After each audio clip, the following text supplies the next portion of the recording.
Ya estamos de vuelta, 10 de la mañana con 28 minutos. Tenemos hora de debate acá en nuestro programa. Como lo habíamos señalado, tenemos mucho interés de conocer cómo ha sido el avance esta semana en el Congreso de leyes que han estado muy presentes en la conversación y en la discusión.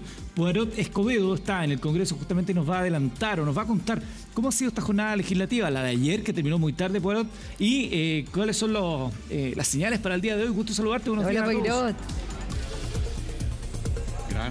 Hola, ¿cómo están? Mari, Eduardo, gusto en saludarlos a ustedes y a todas las personas que nos están viendo en este momento. En una jornada que fue muy extensa, ustedes vieron también a Kevin Felgueras, estuvimos siguiendo un debate que tomó más de 10 horas en el Senado y finalmente pasada la madrugada se logró resolver una fórmula en donde todos cedieron, ojo con eso, pero en donde hay algunos que todavía no quieren ceder. Eso es lo que vamos a estar detallando acá. A ver, sí, cuéntanos, expláyate. Cuéntanos detalles de eso. ¿Quiénes cedieron y quiénes están ahí todavía con el freno a mano puesto? Bien, les cuento. Esto terminó pasadas las 2 de la madrugada. Estuvimos siguiendo el trabajo de nuestro compañero Kevin Felgueras. Y en definitiva lo que se terminó acordando es una indicación consensuada en un proyecto de ley que es Naín Retamal, que ya todos lo conocemos, ha tenido una cobertura amplia en los medios de comunicación.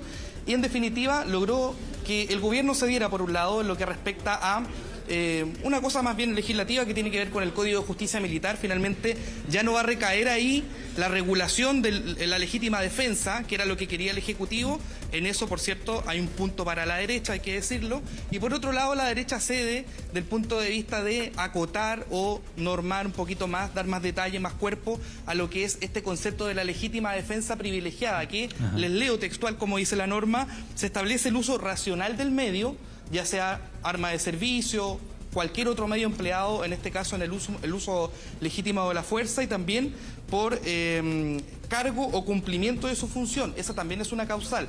Tiene que usarse en esos contextos, ya sea en su razón de policía o, en definitiva, en caso de utilizarla durante algún procedimiento, ya sea situaciones de orden público o situaciones de seguridad. Eso es lo que se establece. Y además, como un tercer principio, se incorpora que el arma debe ser usada siempre y cuando se impida una agresión que pueda afectar gravemente al funcionario en este caso o a un tercero. Finalmente, de esa forma queda delimitado, insisto, en el Código Penal, que es lo que usualmente se aplica para este tipo de casos de judicialización del uso de la fuerza por parte de funcionarios policiales, y eso es finalmente el acuerdo, una indicación que fue consensuada, pero yo les decía, no todos quieren ceder. Esto es porque tanto en derecha y en izquierda hay reparos. En la derecha, por un lado, se ha señalado que no descartan la comisión mixta todavía, porque aclaremos algo, si esto se aprueba hoy día, eventualmente en la tarde, podría irse a ley. Finalmente no se descarta la mixta y por parte de la izquierda no se descarta ir al Tribunal Constitucional. Eso, vamos a eso. Muchas gracias, Poirot. Vamos a estar interactuando contigo, con nuestros invitados. Vamos a partir con Mario Desbordes, Mario, porque precisamente esas de las críticas que se realizaron, recordemos que antes de ayer el gobierno tiene un revés, la derecha no aprueba el proyecto, sobre todo por el punto que decía Poirot, la de legítima defensa privilegiada. Así es. Y una de las críticas que se hizo al sector suyo era precisamente ese, que todos los expertos decían: ojo con esa parte, que puede ser peligroso, se puede salir de madre de alguna manera de parte de Carabineros en su actuar, no se está regulando bien, y la derecha insistía en ese punto. Sí, son los mismos expertos que vaticinaron una catástrofe en derechos humanos si se aprobaba la ley de control de identidad. Frases textuales, la misma campaña del terror de los mismos expertos, prácticamente de las mismas universidades, del mismo INDH. Yo estuve en el debate de la control de identidad y uno los escucha hoy día y es lo mismo. ¿Ocurrió el desastre en derechos humanos por control de identidad? No. Entonces todo lo que vaticinaron, ¿cierto?, era una exageración del porte de una catedral. Hoy día dicen aquí podría haber problemas en el uso exagerado de la fuerza. Perdón, la norma no blinda al policía de manera tal de que quede impune. No, establece una presunción simplemente legal que en derecho dice uno admite prueba en contrario, pero en estricto rigor, para ser práctico, siempre que un carabinero, un detective, un gendarme o la gente de la DGAC, que valoro yo que quedó protegida, siempre que use sus armas y que resulte de ello una lesión o una muerte, siempre la Fiscalía va a investigar si se usó bien o no, siempre. Nunca la Fiscalía va a decir, ¿sabe qué más? Aplico la norma, demos vuelta a la página. No, si habiendo una lesión, una persona muerta o herida, siempre. Y el juzgado de garantía va a recoger, va a atender las querellas y va a haber un defensor penal público si es que la persona quiere querellarse contra la policía. O sea, siempre se va a investigar. Yo quiero partir un poco más atrás, yo valoro lo que pasó ayer, porque se avanza bastante. En primer lugar, no comparto el criterio del ministro Cordero, que es un muy buen abogado, eso no lo pongo en discusión, respecto de que esto tenía que estar en el Código de Justicia Militar. Ya el Código establece la legítima defensa por parte de Carabineros y es mucho más categórico que la norma que se aprobó ayer. El problema es que el Código de Justicia Militar cubre o se aplica a las Fuerzas Armadas y a Carabineros de Chile, que es una institución de carácter militar. El capítulo 2 está dedicado a Carabineros. Pero la Policía de Investigaciones, Gendarmería de Chile y el personal de la DGAC, por ejemplo, para dar 3 ejemplos, ellos son civiles, no son militares, no están cubiertos ahí. Entonces, luego, la norma general de la legítima defensa está en el Código Penal. Valoro que el gobierno haya retrocedido desde la proporcionalidad que provocaba un empate que se discutió mucho y que era lo que quería hacer originalmente el Frente Amplio, a la racionalidad. Esa es una cuestión que creo que es muy importante. Permítame un segundo, porque me gustaría conocer la opinión también de Gaspar sobre este primer avance de este proyecto de ley. ¿Cómo lo ves tú en tu calidad de hombre de la salud, pero también por lo que sucedió en la discusión durante la Convención Constituyente y todo? Sí, mira, lo primero que hay que reconocer, y Mario lo decía también, es que ha habido un avance en cuanto los distintos sectores han logrado ponerse de acuerdo en un punto medio. La redacción inicial que tenía este proyecto, a mi juicio, era demasiado holgada y entregaba una presunción legal, a mi juicio, desmesurada. Me gustaría contarle a las personas que nos están escuchando que la redacción decía literal que el funcionario podrá hacer uso de su arma en defensa siempre que el funcionario estime que estaba él en riesgo, siempre que el funcionario lo estime. Y bueno, parece lógico, ¿cierto?, que el funcionario que está en la calle y ve una situación de riesgo use el arma. Pero cuando se tiene la responsabilidad de usar un arma y eventualmente poder dar muerte a otra persona, en cualquier Estado de Derecho lo lógico es que otra institución u otra persona determine si esa arma fue bien usada. Y esa redacción de que quedaba a juicio de que el propio funcionario lo estimara, se cambió para permitir que hubiera un control objetivo. ¿Cuál es el peligro? El peligro de que el propio funcionario sea el que dice no, está bien usarla, básicamente en el caso extremo sería el que pudieran haber ejecuciones extrajudiciales, en el caso extremo de que un propio funcionario considerara de que es razonable. Por eso yo valoro la discusión que ha habido en las últimas horas que permitió una redacción más neutra. Ese primer punto, ¿te parece que se daba ese riesgo? Yo creo que no. Yo creo que no, porque no era una presunción en derecho, que son las que nos admiten prueba en contrario, técnicamente. Pero en lo concreto, lo único que hacía era decir, ¿sabe qué más? Cuando el policía usa su arma, partamos de la base que lo usó bien. Pero ahora hay que demostrarlo. Pero quedó mejor redactada ahora que como estaba. No, yo creo que no había ningún riesgo. Yo quiero, por ejemplo, hacer presente que el Código de Justicia Militar, al que aludió tantas veces el gobierno, es mucho más categórico. Yo creo que para la policía esto es un retroceso, ¿eh? Queda menos protegida, por supuesto. El artículo 410 del Código de Justicia Militar dice que queda exento de responsabilidad penal el carabinero que usa su arma en defensa propia de terceros o para impedir un delito. Incluso el artículo siguiente agrega que también la puede usar para detener un preso o detenido que huye, un reo detenido que huye. Ni siquiera establece condiciones, A ver, etcétera. pero detengámonos ahí, Mario. ¿Tú estás diciendo que como quedó la ley hoy día, Carabineros queda más desprotegido de como estaba antes? Es menos literal que la del Código de Justicia Militar, pero me parece que es razonable porque siempre, y a eso voy, nunca operó, de hecho, 100% la del Código de Justicia Militar. Siempre los tribunales dijeron, ok, esa es la regla general, pero esta tiene que concordarse con el Código Penal, que obliga a hacer uso racional de los medios, obliga a que haya una amenaza actual o inminente, obliga a una serie de requisitos. Nunca las normas se aplican solas, tú tienes que vincularlas, tienes que, ¿cierto?, concordarlas en términos jurídicos con una serie de otras normas. O sea, el que dijera que iba, ¿cierto?, a arriesgarse una suerte de impunidad, en mi opinión, está equivocado jurídicamente. Ahora, ya es parte de la discusión anterior. Pero quedó más clara la redacción en términos de esa discusión. ¿Tú te quedaste tranquilo con cómo quedó ahora? La redacción, bueno, esto se discutió ayer en la noche, digamos, terminó de discutirse y claro, creo que queda mucho más razonable porque hoy día que las policías tengan el monopolio, el Estado tenga el monopolio de la fuerza, eso es una gran responsabilidad. Y nosotros, sobre todo en la crisis de seguridad que hemos estado viviendo, necesitamos policías que puedan hacer su pega. Pero el tener esa responsabilidad exige, ¿cierto?, la posibilidad de que un Estado de Derecho controle de que esa responsabilidad sea usada en forma razonable. Mira, a la espera de cómo avanza esto en el Congreso, que ahí por otro nos puede ir contando, nos llamó la atención a nosotros esta ley TikTok. Un grupo de diputados presentó un proyecto de ley que busca prohibir el uso de TikTok en celulares, smartphones proporcionados por el Estado a funcionarios públicos, como ha ocurrido en otros países, Italia recientemente. Desde afuera del Congreso, ¿te parece que estas son urgencias para el país? No. Mira, aquí hay una cuestión que yo me pregunto primero. ¿Por qué con TikTok y no con Instagram? Sí. O no con Facebook. O con Facebook o con cualquier otra. Claro, y probablemente hay razones geopolíticas, a mi juicio, que explican esta situación, porque TikTok es una industria o una empresa china versus Instagram o Facebook, que son empresas estadounidenses. Yo, la verdad, me parece que hoy día eso no es un problema prioritario. Lo que sí creo que es razonable que las redes sociales se puedan utilizar para que las personas que ocupan espacios de representación popular puedan informar a la ciudadanía y también tener los resguardos necesarios en materia de seguridad. Pero la verdad yo no me explico por qué con TikTok y no con Instagram. Con Mario conversábamos, probablemente son razones geopolíticas. Pero además, son explica Mario por qué, pero además a mí lo que me parece que hoy día, sobre todo los políticos más jóvenes, muchas cosas la comunican a través de sus redes sociales. Sí, está bien. Lo que pasa es que Por supuesto. Occidente considera que esta aplicación, por ejemplo, y las tecnologías chinas están todas con una puertita de salida trasera que hace que la información que tú pones en la red salga después a la empresa y al Estado chino.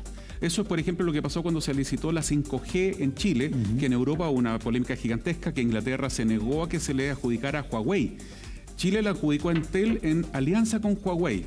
Y fíjate que Chile tuvo que darle explicaciones a Estados Unidos y a la Unión Europea, y tuvo que dar explicaciones. Tuvimos que tranquilizar a los europeos diciéndoles, mire, estamos estableciendo un criterio de control tan estricto que en nuestra opinión este 5G, como lo estamos diseñando, no va a permitir la sustracción de información cuando se utilice el 5G. Lo mismo pasa con TikTok, en donde Estados Unidos ha hecho una serie de denuncias de que TikTok vulnera los derechos de propiedad intelectual, te saca información, pero no solamente te la saca para uso comercial. Ya se ha determinado abiertamente y ha tenido que concurrir el dueño de Facebook a dar explicaciones por el uso que uno no le ha permitido de información personal para ser comercializada. Pero aquí además se alega que hay un uso político, que China se hace dueña de esta información. Pero independiente de eso, ¿ustedes creen que está bien que se restrinja la libertad de los funcionarios públicos de esta manera, prohibiéndole usar TikTok? Yo creo que solo que la norma establece que es cuando es el uso de equipos móviles que son parte de su función y los equipos públicos en el ejercicio de sus funciones. La ley o lo que se está discutiendo no se refiere al teléfono particular. Sí, claro. Un funcionario público tiene su teléfono particular, lo puede ocupar como quiera. Puede bailar en TikTok y publicarlo. La discusión aquí que hay es si los teléfonos que se usan para ejercer las labores propias de su cargo son utilizados para... porque podría vulnerar a ojos de algunos la seguridad en cuanto con la aplicación se puede ingresar al teléfono. Pero hay una discusión, yo quería referirme que es más importante o más grande que esto. Más allá del TikTok, el Instagram o la seguridad. Y es el rol que juegan las redes sociales hoy día en la opinión que la ciudadanía tiene. Hoy día existen estudios científicos que podemos analizarlo y discutirlo, que han mostrado con bastante claridad cómo los algoritmos de las redes sociales favorecen, por ejemplo, las posturas más extremas. Claro. En cuanto a las personas que tienen posiciones muy extremas en una posición o en otra, las redes sociales le muestran ideas que refuerzan que ellos están bien, y eso de alguna manera favorece la polarización, favorece los conflictos entre personas que piensan distinto, y yo creo que eso sin duda hay que revisarlo. Pero esa función del algoritmo, aquí, perdón que lo vuelva a citar, Byung-Chul Han, Infocracia, libro absolutamente recomendable donde habla justamente de este hecho. La función del algoritmo es mantener a las personas conectadas, entregándote información afín a tus gustos. Que te es atractivo. Claro, y uno podría decir, en razón de tus pensamientos políticos, evidentemente te va a dar esos contenidos. Ahora, ¿no es parte de la libertad también? Porque uno podría pensar de qué manera fiscalizamos el algoritmo para que sea más transparente, democrático a la hora de entregar los contenidos. Porque finalmente estás prohibiendo al usuario final y no estás atacando lo que ocurre antes, donde supuestamente se crea esta situación. Es que el algoritmo lo crea, personas en una oficina, en la industria de TikTok, Facebook, Instagram, donde trabajan, ellos deciden qué le vamos a mostrar. Nadie ataca ahí. Claro, y por eso hay quienes plantean, y yo creo que es muy razonable discutir esto, cómo se regula la creación de los algoritmos de tal manera que las personas, por ejemplo, las opiniones que pueden ser más extremas o que puedan favorecer los conflictos, quizás los algoritmos muestren menos eso y muestren más opiniones más de consenso. Ahora, si ya estamos en esta, que yo estoy con Eduardo, ¿esto es prioritario en el momento que estamos enfrentando para el país? Claramente no, pero si ya estamos en esta, antes que TikTok, para eso, la inteligencia artificial, que uno podría decir la inteligencia artificial nuevamente, obviamente no nos vamos a anticipar, vamos a ser reactivos, y eso me parece que puede ser mucho más peligroso. Bueno, en cuanto a la verdad, y al periodismo. De equipos públicos, entiéndase computadores, teléfonos, etcétera, tablet, debe estar restringido. Yo, por supuesto, hay casos extremos. Yo, como ministro de Defensa, en el teléfono fiscal no tenía absolutamente nada que no fuera lo estrictamente aprobado y tenía una cantidad de cortafuegos y revisiones ultra sensible. Lo mismo respecto a todos los mandos y de las instituciones de la defensa, lo mismo las policías. Pero si uno va al funcionario público que no tiene ese nivel de seguridad, por supuesto que con una simple norma administrativa el gobierno podría decir, ¿sabe qué más? No pueden usar aplicaciones en el equipo fiscal, digamos, en el equipo fiscal. ¿Por qué? Primero, porque puede estar la tendencia a usarla en horarios de trabajo. Segundo, que es una discusión mundial hoy día, la cantidad de horas en redes sociales que están las personas, porque son adictivas. Entonces, segundo, porque está la filtración de información. Ahora, el tema de la inteligencia artificial es hoy día una situación que ya para algunos expertos es de riesgo para la humanidad. Ya no siquiera es un tema de riesgo personal. Se salió una noticia hoy día de un científico belga que se suicida después de dialogar varios días con una plataforma de inteligencia artificial. Perfecto, ahí hay un riesgo para esa persona. Pero en el diario España vimos una portada con políticos que eran de inteligencia artificial y en el pie de página salía nomás que no era una foto real. Eso es una deepfake, que son, que son los sistemas de producción de noticias falsas, en donde hay unas que son muy famosas con Tom Cruise, ¿no es cierto? En donde aparece el rostro, la voz de Tom Cruise y es absolutamente imposible distinguir que no es él en circunstancias que es otra persona. Y eso permite producir información con interés político, con interés comercial, con interés de desestabilización muchas veces, que tiene consecuencias muy graves. Pero además de eso, la inteligencia artificial hoy día está Google y están varias universidades de las más prestigiosas del mundo diciendo, señores, paremos un poquito esta cuestión, frenemos un poco porque esto podría, en algún segundo se dispara el famoso algoritmo y es capaz de empezar a salirse de las manos. Maturana hablaba personas que han partido y hacen como que... y la gente no que las sabe, máquinas empiecen a intentar gobernarnos a nosotros, al revés. Es el famoso Terminator llevado a la realidad. A la vida real. No, y para que la gente sepa, hoy día existen a través de inteligencia artificial dispositivos en los que tú puedes escribir, por ejemplo, Mario Desbordes comiendo un completo. Y genera un video de Mario Desbordes comiendo un completo. Así es. Entonces yo me pregunto, bueno, ¿qué desafíos tiene, por ejemplo, la justicia en los próximos años cuando la inteligencia artificial logre producir videos de alta calidad que sean indiferenciables de un video real cuando haya, por ejemplo, que mostrar pruebas? Planteo algo respecto al hecho concreto. En Italia, después del suicidio de una niña de 13 años, tratando de emular un desafío de TikTok, Italia ha ido más allá. Italia está pidiéndole a TikTok que se bloquee para menores de 13 años, para preadolescentes. ¿Podríamos pensar que en Chile hay una legislación similar, considerando que el bullying, que es un tema muy frecuente, que ya lo hemos visto a propósito de los hechos ocurridos en algunos colegios, el bullying hoy se traslada también a las redes sociales? Ya no está circunscrito el horario tuyo en el colegio, sino que después durante todo el día van apareciendo cosas. Hoy tú lo decías, con las herramientas digitales es muy fácil crear una imagen de Juanito, de Pedrito, haciendo cualquier cosa y esto luego sirve para hacer bullying. ¿Se podría pensar una legislación restrictiva respecto a las redes sociales para preadolescentes, o esto sería peor que la solución peor? Bueno, el adolescente podrá tomar entonces el teléfono del hermano mayor y va a caer en los mismos videos, en los mismos retos. Entonces, yo, en base a las discusiones que se están teniendo hoy día, cuando he revisado la última evidencia de quienes están metidos en estos temas, la mayor parte de las indicaciones van en la dirección de poder modular o reconfigurar la forma en que los algoritmos funcionan y que existan políticas de las propias empresas que puedan favorecer, por ejemplo, que los desafíos que ponen en riesgo la vida de los niños y niñas sean bajados. O, por ejemplo, que exista un control de pares, es decir, que los propios usuarios de las redes sociales puedan indicar cuando ciertos aspectos que están publicados en ellas puedan amenazar la vida o la integridad física de las personas. Claro, el problema de eso es que en general se actúa cuando el drama ya sucedió. O sea, no se anticipa los hechos, sino que, para variar, como también nos pasa aquí en este país, somos reactivos. Entonces, ahí también el peligro, cómo anticiparse a esos hechos. La primera patita, que es lo que se recomienda a nivel internacional y que en Chile estamos muy al debe, es la educación. Es el autocontrol. Cuando uno va, yo de repente le he hecho charlas a vecinos, junto a vecinos, le digo, mire, ¿usted está dispuesto a dejar que su hijo de 11 años, su niña de 11 años, esté en la plaza en la noche a las 12 sola? En la plaza, aquí afuera de su casa, ni oscuro, con luz. Pero en la noche, sola, a las 11 de la noche. No, por supuesto, ¿cómo se le ocurre? Si yo soy un padre responsable, ¿a quién se le pasa por la cabeza eso? Bueno, que su hijo esté hasta ahora en redes sociales, solo, sin ninguna supervisión, es exactamente lo mismo, quizás más riesgoso todavía que el que esté en la plaza. ¿Por qué? Porque está interactuando con identidades que cree son de personas de su edad. 1. 2. Está en una plaza mucho más abierta, donde ya no hay 3 personas que pueden ir pasando. Hay cientos de miles de personas que se pueden meter a esa plaza, que pueden tentar al joven y eso es quizás lo que más ocurre respecto a los menores de edad. Con identidad falsa, oye, yo soy de tu edad, conversemos, dialoguemos, vamos hablando, vamos pidiéndote una interacción más profunda, te voy convenciendo, te voy engatusando, te pido una foto, te pido un video, y a partir de ahí se producen los hechos más dramáticos que hemos visto en Chile. La Brigada del Cibercrimen de la Policía de Investigaciones tiene una charla estándar que de verdad es dramática en este tema. O sea, si los papás no se dan cuenta que tener a sus hijos en redes sociales sin ningún control es peor todavía que... Sí, que el caso de los niños es discusión puntual porque es demasiado importante. Lo primero es educación a las personas, a los adultos y a los jóvenes respecto de los riesgos de las redes sociales y de del vínculo que se establece en la red en general, Internet en general. Después, por supuesto, yo podría establecer una ley así, pero si TikTok no me pesca, eso ya va a depender estrictamente, o Instagram. Yo tengo una hija de 9 años. Hay unos juegos que están, creo que debe ser la más restringida, una de las más restringidas del curso.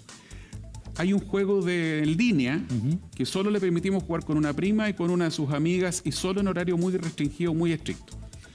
Pero tú te das cuenta que son juegos para niños de 8 o 9 años en línea, en donde aparecen supuestos otros niños interactuando con ellos, interactuando derechamente, comunicándose con ellos. Y tú no tienes idea de quiénes son.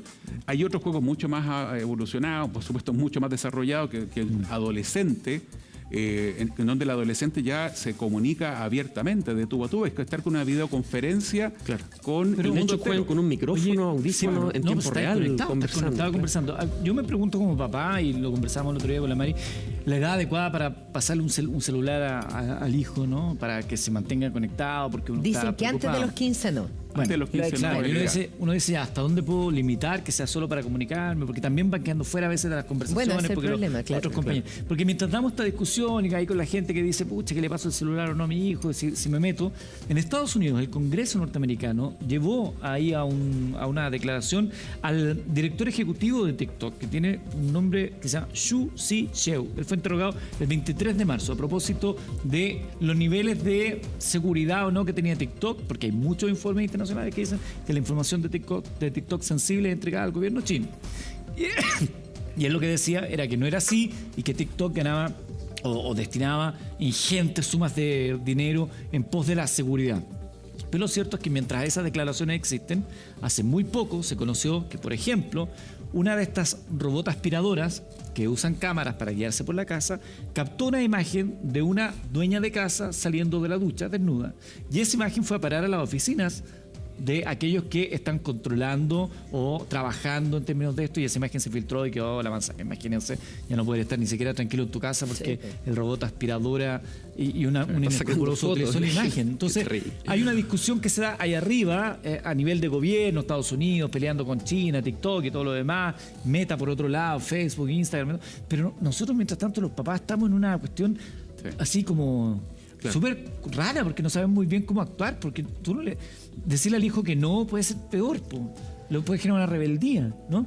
Y al final el cabro va quedando fuera también de las conversaciones cotidianas. Bueno, claro, los hijos, a mí mis hijas, obviamente son súper chicas, yo no las dejo ni por si acaso, les digo que les queda mucho tiempo todavía para que puedan usar celular, pero te dicen, no, pero es que hay algunos cursos un poquito más arriba que si tú no estás en el celular, no sabes las tareas que hay, ¿no? Y te van engrupiendo también por ahí.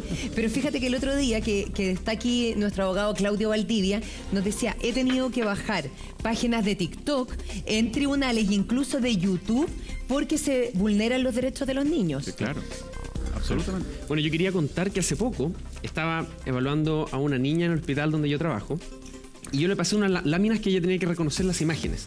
Entonces esta chica, que tenía 4 años, un poco más, tenía las imágenes y ella pensaba, supongo que porque había tenido muchas horas de juego en tablet, que podía mover las imágenes de la revista con el dedo. Pero era una revista que había que pasar la hoja y esta niña no tenía la habilidad para pasar la hoja porque estaba acostumbrada a pasar las hojas con la tablet. Entonces, yo me hago la pregunta. Una opción es querer prohibir todo esto, lo mismo que la inteligencia artificial para hacer trabajo en la universidad o en el colegio, pero probablemente no vaya por ahí el camino correcto, sino más bien cómo aprovechamos estas tecnologías para sacarle el máximo partido, incorporarlas en cómo se enseñan, por ejemplo, en la universidad o en la escuela y aceptar educar. Que el mundo que viene con eso y bueno, cómo vamos a repensar las clases en la universidad, en el colegio, para que esto sea un aliado y no un enemigo. Sí, claro, un tremendo tema para conversar, para proteger a nuestros hijos, por supuesto, Mario. Muchas gracias por acompañarnos. Gaspar también, por supuesto, y también